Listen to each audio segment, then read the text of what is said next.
weekend before O Week started in 2004. The Magisters at Sid Rich had a party and a barbecue for all of the incoming Houston students. I went there. I remember meeting Jack and thinking he was the rudest person ever, but we ended up having a lot of friends in common, and then we joined the mob.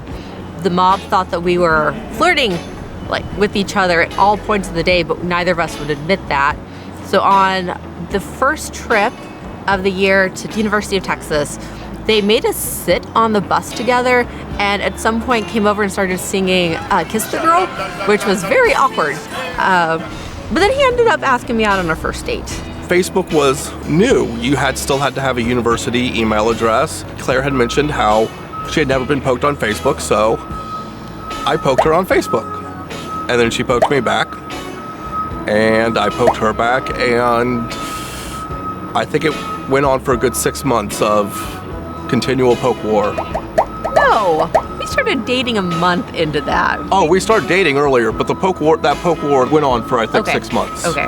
And our first date was to an Astros playoff game. For this interview, we were asked to choose a place that had some significance, and we chose Valhalla, where we would meet with other people from the band and go to dinner on Friday night. A group of people would meet here and then break off into groups of who wanted to go where. Which is really fun because we're still friends with them on Discord and we chat every day.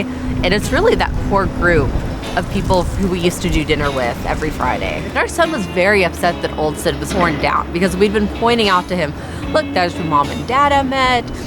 And then it started getting destroyed. And he was quite distraught for a really long time about this building where his parents had met was being torn down, and what was that going to do? We were like, no, they're building a new one. It's just not going to be, I don't know, as special as the old one. Because the old one was special in not a great way, but it was still the place where we did life together.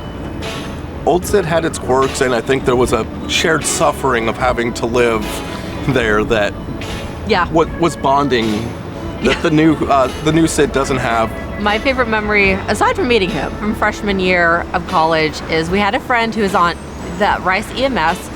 We snuck into Duncan Hall because she had the card key to let us in after hours. And we played Capture the Flag, which was just this amazing, chaotic game in a very large space. And afterwards, we went to Taco Cabana and had queso and tortillas. And that was just, I think, one of the first memories I have from that time because it happened so early. And I just thinking, I am not at home anymore. I am somehow sneaking into this building illicitly and then playing Capture the Flag with people that I don't know that well. But I loved it. And I still think back to that memory a lot when I think about Rice. It was definitely an experience as a freshman at 1 a.m. playing Capture the Flag in a building, and also just seeing weary grad students walk by and go, and they're just looking like, what's going on here? But not alarmed at all. They're like, oh, undergrads.